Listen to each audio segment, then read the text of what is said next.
Hello everyone, welcome to my channel. Please subscribe and keep watching more details.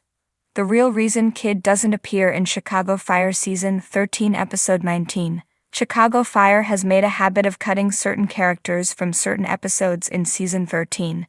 It's something that was introduced in years prior, but Season 13 has really upped the frequency rate at which long-standing characters are excluded from the show for a week at a time. Stella Kid, Miranda Ray Mayo, is the latest example. The character is nowhere to be found in the episode Permanent Damage, which airs Wednesday, April 23. Now her absence may be a little bit more concerning than usual, given the recent announcement that Chicago Fire characters Darren Ritter, Daniel Caray, Sam Carver, Jake Lockett, will soon be written off the show, but there's no reason to stress about Kid's future. As confirmed by NBC, Kid is missing in action because she is attending a leadership course at the National Fire Academy in Maryland. The character is always striving to get better, and given that she is one of the highest-ranking firefighters at 51, her decision to take the course makes total sense. Interestingly enough, Kid does play a peripheral role in the main storyline for Permanent Damage. Kelly Severide, Taylor Kinney, investigates an old house fire from 10 years back, and the victims who seemingly lost everything in the process. The house fire was investigated by Kid a decade back, but Severide pushes deeper and discovers some details that initially flew under the radar. It would have been fun to have Kid on hand to relay what she remembered about the investigation, but given how much the synopsis and the promo emphasis Severide Violet, Hanako Greensmith, we can understand why writers felt it would be a good time to sit Kid on the bench. The good news is that the veteran firefighter will be back in action for the May 7 episode, Cut Me Open. The synopsis for the episode confirms that Kid and her husband, Kelly Severide, Taylor Kinney, will be meeting with the other of a child that they wish to adopt. The adoption storyline has been the main thrust of the season for the couple, and the fact that they are getting closer to making their dreams of becoming parents a reality means that we will likely see an adoption take place before the end of the season. Chicago Fire showrunner Andrew Newman told TV Line that Stella Ride are going to be getting some major news regarding their adoption, and can infer based on the Cut Me Open synopsis, the episode will be a step towards realizing this news. What happens then, viewers have to tune in to find out. When shift change rolled over Firehouse 51 on that rain-slicked Thursday, Season 13, Episode 19 for those who keep track by call sheets rather than calendars, there was a subtle vacancy humming in the space where Lieutenant Stella Kid usually burned brightest. Her turnout coat still hung on its assigned peg, brass lieutenant's boobles glinting like little suns, but Kat herself was nowhere to be found. Viewers immediately felt the gravitational drop. No quick-draw smile sailing in from the apparatus bay, no "what's the plan, Cap?" tossed to Bowden, no warm-hearted jab at Severide that doubled as encouragement. The show cut to black after the cold open, and 1,000 questions ignited at once. The official on-screen explanation was brisk. Chief Bowden informed the team that Kid had been recalled for specialized leadership training at the National Fire Academy, but seasoned Chi-Fi fans know that when a character like Kid disappears for a single episode, the reason is rarely as tidy as a memo from Springfield.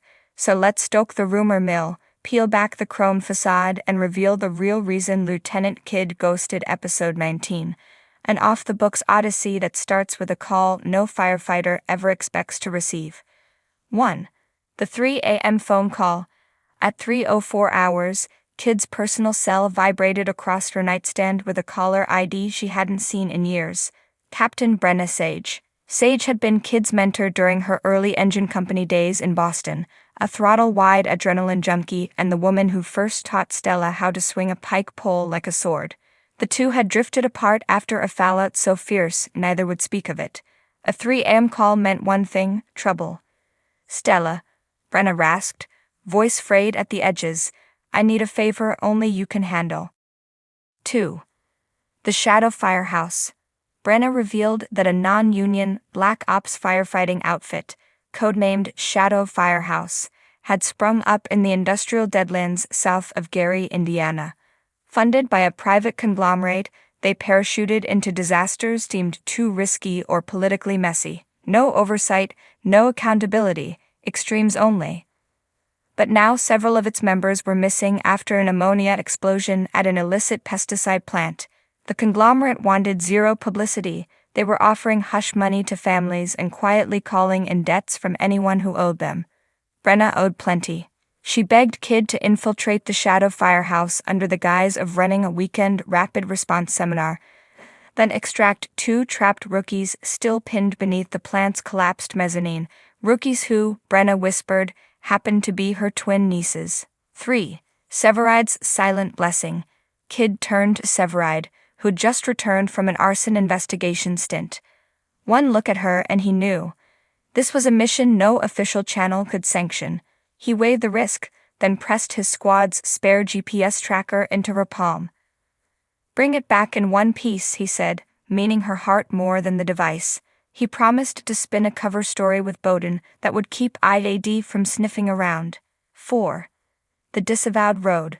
By dawn, Kid was racing down I-90 in an unmarked command vehicle borrowed from the CFD motor pool, her lieutenant's insignia tucked in the glove box. Rain clawed at the windshield like frantic fingers. She crossed into Indiana, steering toward smokestacks that stabbed the storm-fat sky. Her mind replayed Brenna's training drills: vent, enter, isolate, search. Only this time the building owner might shoot anyone wearing a municipal badge. 5. The Toxic Labyrinth.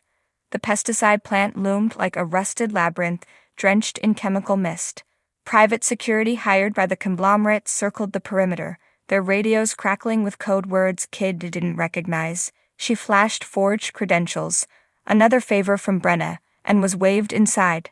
The air reeked of ammonium and secrets. Kid located Brenna in a makeshift operations tent. A grainy drone feed showed the mezzanine's skeletal remains poised 6 stories above a vat of sludge. Beneath twisted beams, the twins' pass alarms still pinged intermittently, faint digital cries. "Board's ticking," Brenna said, pointing to a gas-level readout flirting with lethal. Kid strapped on a rebreather, pocketed the GPS tracker, and saluted Brenna with 2 fingers, old-school style. 6. A solo descent. No squared-away ladder company flanked her. It was just Kid and a bag of tools. She scaled the crumbling stairwell, every footfall hissing rust. Halfway up, a secondary blast bucked the structure. The staircase folded like origami, sending her sliding through sparks onto a conveyor belt coated in powdered toxin. She rode it to a narrow catwalk, ribs screaming, but mission intact. Reaching the mezzanine, Kid used a Halligan to lever steel off the trapped rookies. Their oxygen hoods were shredded. Time pooled like mercury. She secured them to a rope system improvised from fall arrest lines and repelled them one by one through a skylight Brenna's crews had chainsawed open. 7. The HR guy with the gun. Extraction complete? Not quite. On the ground, Kid found herself face to muzzle with the corporate human resources rep wielding a suppressed pistol, standard uniform for wiping inconvenient witnesses. The twins were whisked to an ambulance, but Kid remained. The rep offered a suitcase of cash for her silence, or a grave for her defiance. Kid chose option 3. She hurled Brenna's embossed challenge coin, sharp as a shuriken, into the floodlight, shattering the bulb. In the darkness, she speared the rep's wrist with a spanner wrench, disarmed him, and cuffed him to a forklift. CFD may teach hose patterns, but Firehouse 51 teaches creative problem-solving. She triggered the GPS tracker and fled into the night, sirens converging like pre-dawn thunder. 8. A deal with the flames. But heroes don't walk away unscathed. Kid's brother had failed during that slide down the conveyor. Toxic inhalation swirled in her lungs like liquid fire.